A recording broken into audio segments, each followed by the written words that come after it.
Welcome to this lecture. In this lecture we are going to learn about interesting command, which is CSM Modi command. So this is a syntax, so we'll see about the syntax, how to execute it. So first of all, let me just open my terminal, navigate to, let me say, desktop, and if I say ls, this is going to give us the information that is inside this desktop. So the next thing is I want to list everything about this, so all you need to do is simply ls and la, which will give every information including these privileges.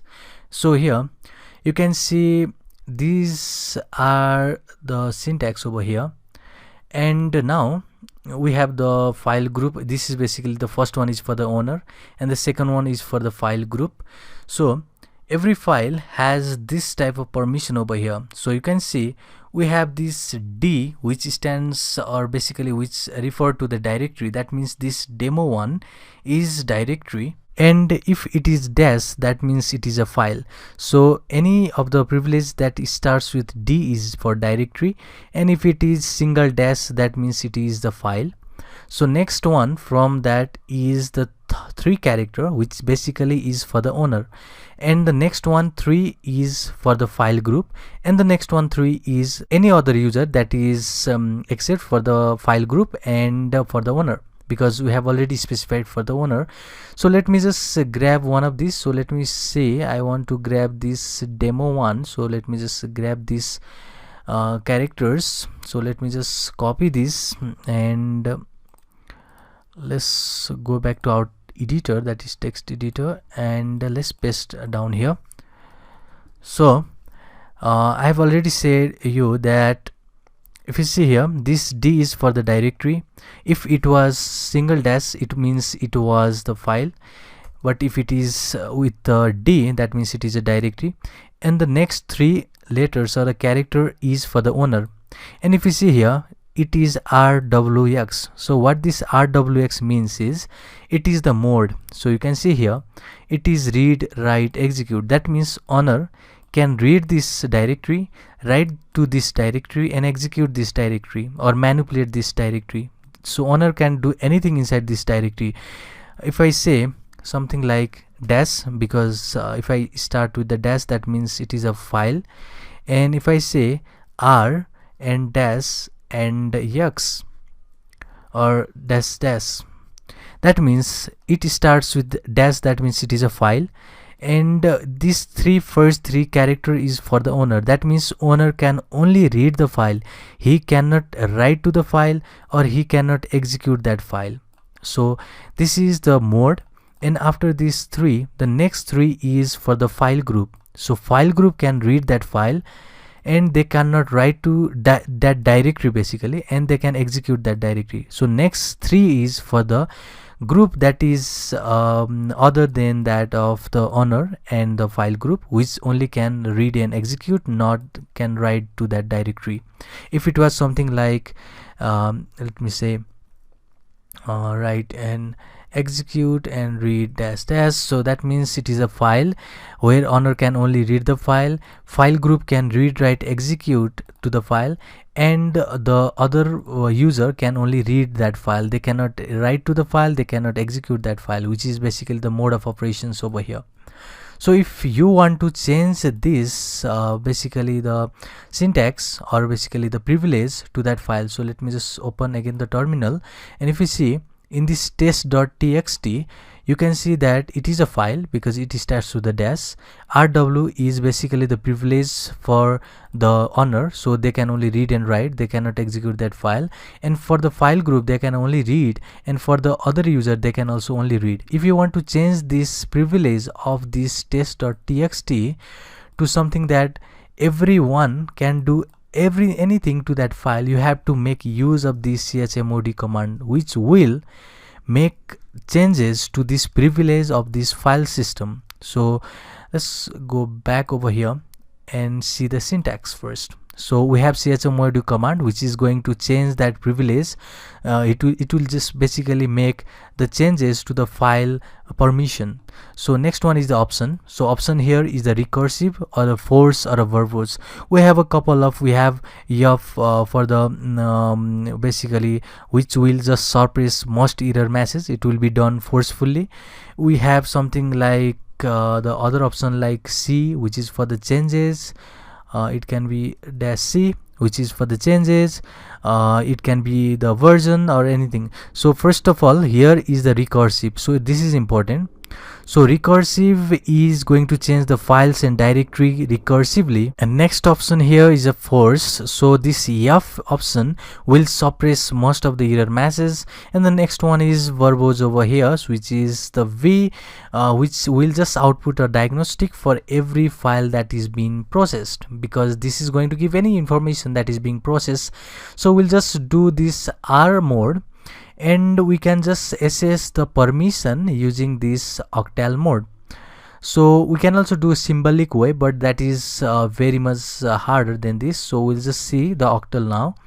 So here is the for the honor, which is basically this first 3 character refers to the honor, and the next 3 is for the group, which is your file group. From here to here, it is for the file group, and the next is for the others. So let me just go to the terminal again.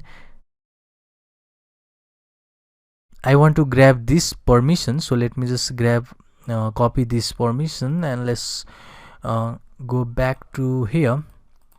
Now I want to change this permission. So this is file, so we cannot do anything for this file. So next one is for this RWX. So I want to change this RWX to the letter. So if you see here, if you just pass 4 2 1, this is basically for read, write and execute. So if you add everything over here, if I add 4 5 6 7, so everything is for 7. So let me just give you a real quick example. So if I say CSM Modi, let me make a space first. If I say CSM Modi and I want to give the letter, I want the file to be read by everyone, executed by everyone and write by everyone. So first 7 refers to the honor. So if you just give 7, that honor is going to read, write and execute. But if you give something like only 2, if you just give only 2, the honor cannot read. So this is not possible. But if you just give 2, the honor cannot read, he can only write and he cannot do executions to that file. If you do something like only 4 over here, the honor only can read that file, he cannot write, he cannot execute. So all you have to do is you have to add all of these letters or all of these characters in order to give the permission. If I say 7, then this first 7 is for the honor and he can read, he can write, he can execute, because 4 plus 2 is 6 and plus 1 is 7. For the second character, it is for the group. So if you want to assign the permission for the group, if you assign something that is character 7, this 7 refers to the group, which indicates that that file group can read that file, write that file and execute that file. If you do something like only 4, then that group can only read the file, they cannot execute the file, because 2 is for the execution. If you say something like 6, then they can read that file, write that file, but they cannot execute. If you do 7, then they can do everything. So next one is if you just pass again 7, that is for the other user, which is not belongs to honor and the file group, and they can also read that file, write that file and execute that file. After that, you can simply pass here text.txt or any file name over here or any directory name. So this is the way. So if you want to change the file name, which is for this test.txt, all you need to do is use this command. So let me just copy this, which refers that we are doing these changes to the file recursive mode, in the recursive mode, and 7 means this file can be read and write and execute by the owner. Another 7 means this can be read and write and execute by the file group, and only 4 means it can be only read by other user, they cannot write and execute. So let me just copy this and go to the terminal, and you'll simply say here that is in the recursive mode 774 was for that permission, and give the test.txt. it is test.txt, which is your file name which you want to give the permission. So if I just hit enter, now if I say lsl, it should be lsla, then you can see now permission has been changed. So you can see it was something that is with the white over here, now it has turned to the green, and you can see the permission now has been changed like here. So it can be read, write, execute by the owner. It can be read, write, execute by the, let me just make bigger. So it can be read, write, execute by the owner. It can also be read, write, execute by the file group, but it can only be read by other person, that is not owner and the file group, which was assigned the number, which was basically assigned by this number, which is 774 over here. So first character is for the owner, second is for the group, and the third one is for the other people or other user that is going to just access this file. So this is the way in order to assign the permission to the file with this mode, read, write and execute mode. And this is the simple options, like we can use the recursive mode, and mostly we'll use this recursive and force mode, and use this mode, and that is basically your read, write, execute, which should be assigned with this character way, in this octal way, which is basically assigning by this character. 7 refers that they can read, write, execute, and basically we'll just assign this character to that file name to assign the permission to each of these file names. So this is the way to just use CSM Modi command.